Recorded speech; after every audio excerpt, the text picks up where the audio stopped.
Hello, lovely people. A quick case study I'd love to share with you to give you some insight into what we're doing with our signature program, The Ultimate Wellness Journey. I want to talk to you about Mr. J, a 57-year-old. He's a CEO, he's a husband, he's a father of two.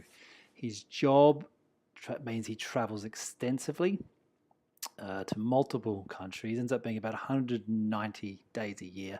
This has been the case for the last 15 years, and this gentleman's looking at doing the same for the next 3.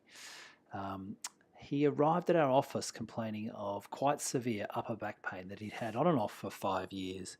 Real difficulty taking a deep breath. His chest was painful. He was quite anxious about this.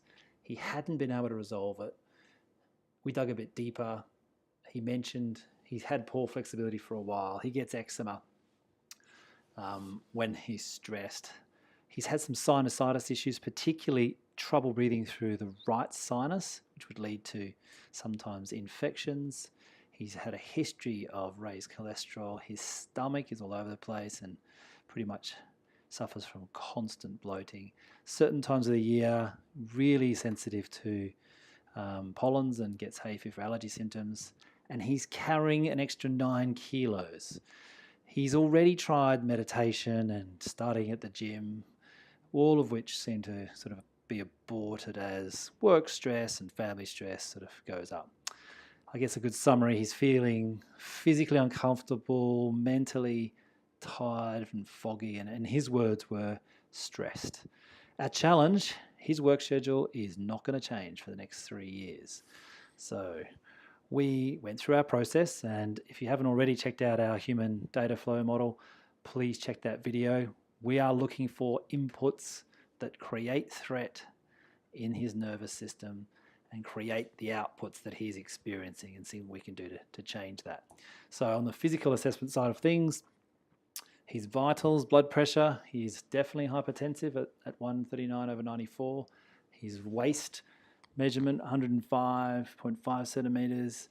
For his height, a really interesting number because that means he's carrying a lot of visceral fat around the belly. This is the most dangerous fat, the fat that's linked with a lot of lifestyle diseases that develop on the back of that. And it's also evidence perhaps there's inflammation in the system. His BMI is 2.5 points north of ideal. We also picked up some vision and vestibular deficits, so how his eyes and inner ear organize his movement on the right-hand side in both the posterior and horizontal canal, and his right saccule, the organ that controls up and down movement in the body, was misfiring as well. From a mobility point of view, his spine was not moving at the top of the neck, nor halfway down through the back at T8, T9. And when we assessed his breathing, we found it to be very irregular and apical, which means he was using his shoulders to breathe. They would move up and down. Now, this is very much a system in high threat when you see that. So his physical body is operating at a very high level of threat. The blood markers showed us he definitely has a cardiovascular risk and a blood sugar regulation problem. He essentially is a person surviving on sugar for fuel, and his diet has lent that way. The other thing that was evidence with his blood biomarkers was huge amounts of inflammation in the system. Those are going to be the 3 areas that we need to address now. On a nutrient level, he's missing some key nutrients, largely because he is eating out a lot. So the food quality is quite low. We looked at his immune system, and a really interesting profile here from the wheat gluten perspective. He wasn't aware that he had a sensitivity to this, but if you look into some of these proteins and enzymes, they have specific expressions in certain tissues. The most interesting thing is down the bottom there, the TG6. There's possibly some sensitivity in the nervous system, specifically the brain. This often is associated with that fogginess that people experience. And he's also got a gluteomorphine reaction, which essentially it's really hard to go off wheat for these people. They really feel addicted. It reacts with the opioid peptides in the brain. So a really interesting finding. We tested 180 foods and did them both cooked and uncooked. The complete list of his foods that he's reacting to is quite extensive, and it's not easy for an individual who's got a schedule like his to implement a strategy where this stuff's removed. So that's a challenge. His number twos showed that he's missing some key expected good bacteria, particularly lactobacillus. There's a growth of some fungal candida.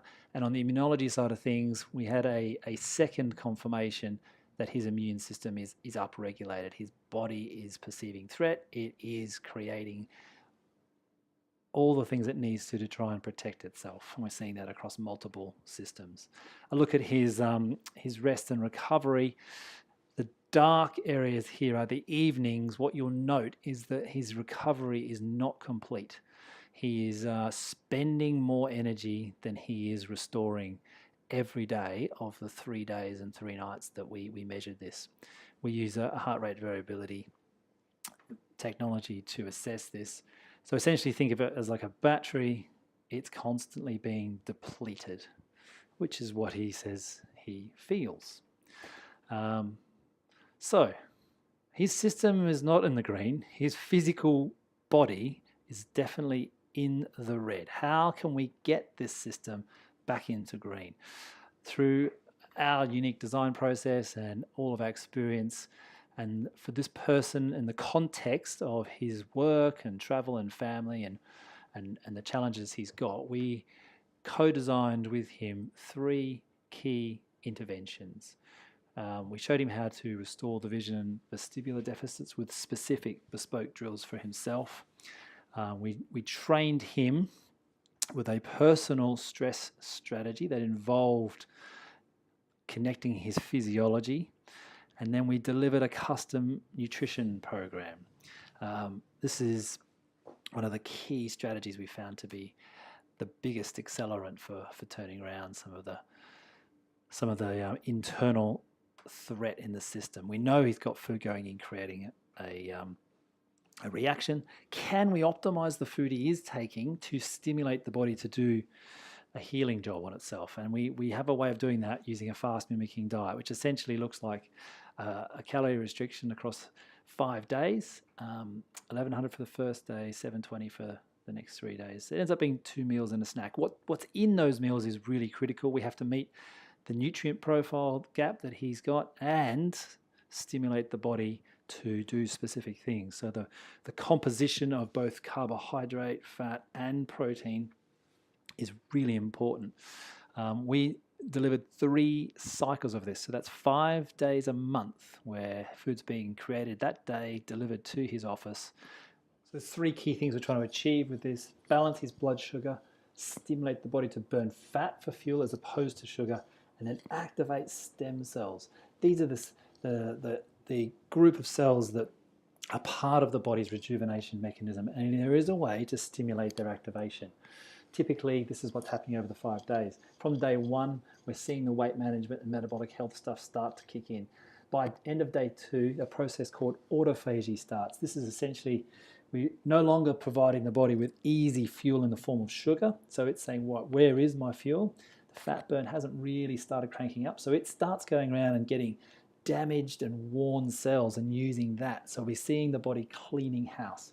And then by day 4 and 5, the stem cell stuff starts cranking up. What's most interesting about this approach, these benefits keep going after day 5. This individual returns to a normal eating program minus those intolerant foods where possible. The body keeps going in terms of the benefits of this plan. And we did 3 cycles of this. Here's the results.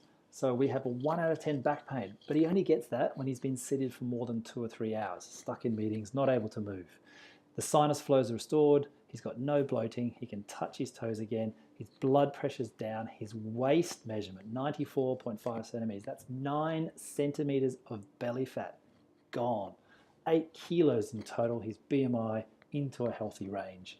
He's calmer. He's clearer. He has more energy. And his words, I feel myself for the first time in a long time. This was 3 months, guys. 3 months. When it's targeted, when we use the data and apply it in a really specific way for the individual, these are the kind of results we're seeing. So, do you know any 50-year-old men who need to make these kind of changes?